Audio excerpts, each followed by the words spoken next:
Could Carson Beck be a top 5 pick in the 2026 draft?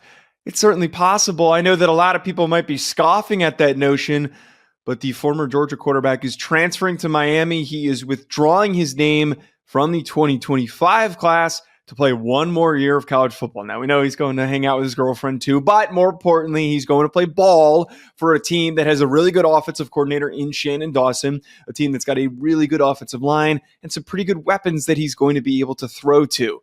Ryan, what do you think is going to be the outcome here for Carson Beck? Is he going to possibly be Cam Ward, or is he just going to see a nice little bump as long as he finishes the year strong?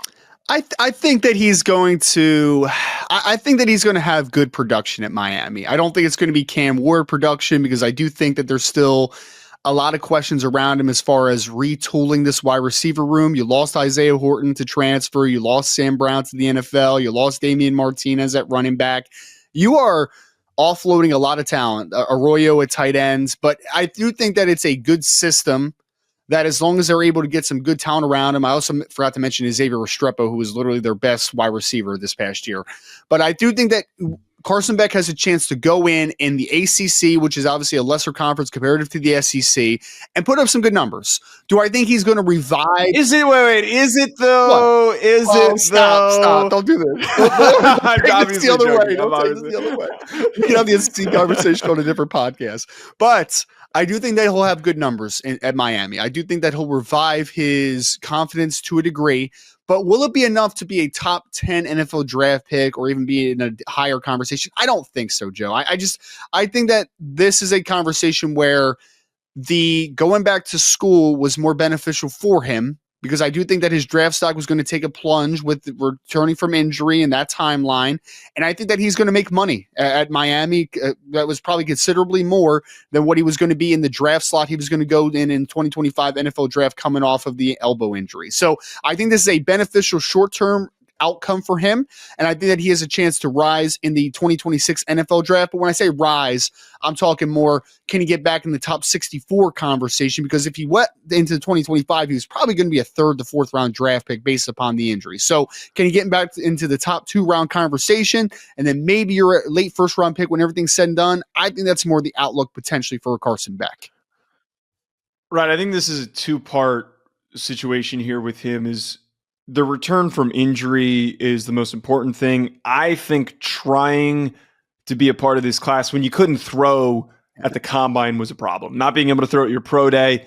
We all know the impact on draft stock. It's kind of arbitrary. Teams that want to see him as good are going to see him as valuable in the process, even if he throws good or not. Right. It's just how the quarterback stuff tends to work. But being healthier and having a year to calm those concerns and assuming that his arm is back at full strength, that is important. But I partially disagree with the notion that you're putting out there, though. I think that there is a path for him to go on to being a top 10 pick in this upcoming class, because there is a very realistic world where he's not Cam Ward. He's not going to be Cam Ward. But I think he could be Bo Nix. I think that he could be like Bo Nix, where he was good enough to go early in the 2024 draft, because a coach like Sean Payton saw an experienced guy who had seen a ton of bullets and knew how to handle himself in a lot of situations. I think as long as, the biggest thing for me, if he cuts down on the turnovers,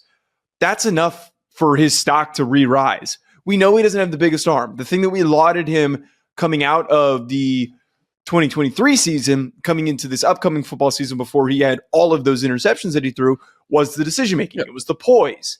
Him and Bobo's offense, they didn't mesh. A bunch of receivers that were dropping a million passes definitely didn't mesh. And an offensive line that could not create open lanes for the run game to help him out was an even bigger issue. So I think a new opportunity going up against the schedule that I'm looking at right here that frankly does not have very many challenges or challenging secondaries that he's going to be seeing with a coordinator that cut down on turnovers for Cam Ward is going to help him reach that. Well, it's always possible, but I will say I tend to stay away from the let's project what the schedule is now when we have no idea what the finish for the transfer portal and what spring ball is going to come. Like, there's a lot of moving parts that still have to be moved before we but let's have some fun. Let's just toss it out. I would say this with Carson Beck, Joe.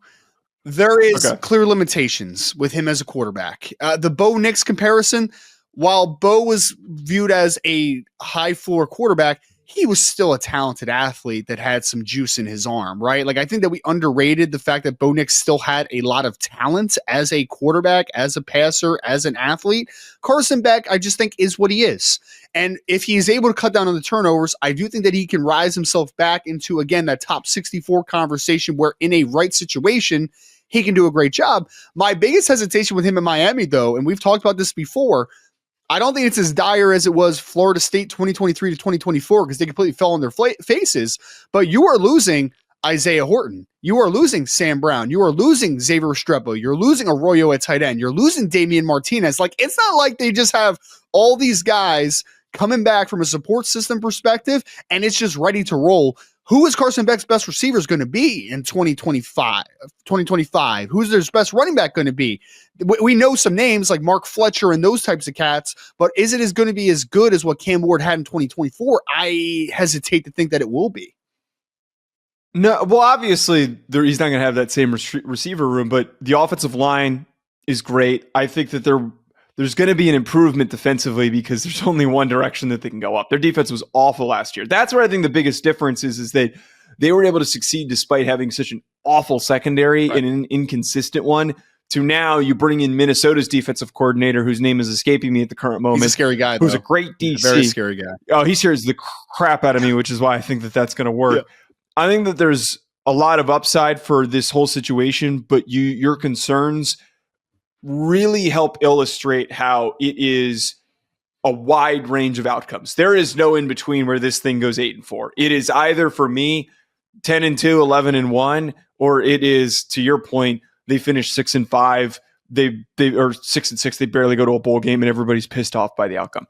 Let us know in the comments, folks. Do you think that Carson Beck will be a first-round pick, a top 10 pick in 2026? If you disagree, let us know why. Hit the like button, hit the subscribe button, and share with your friends. We'll talk to you later.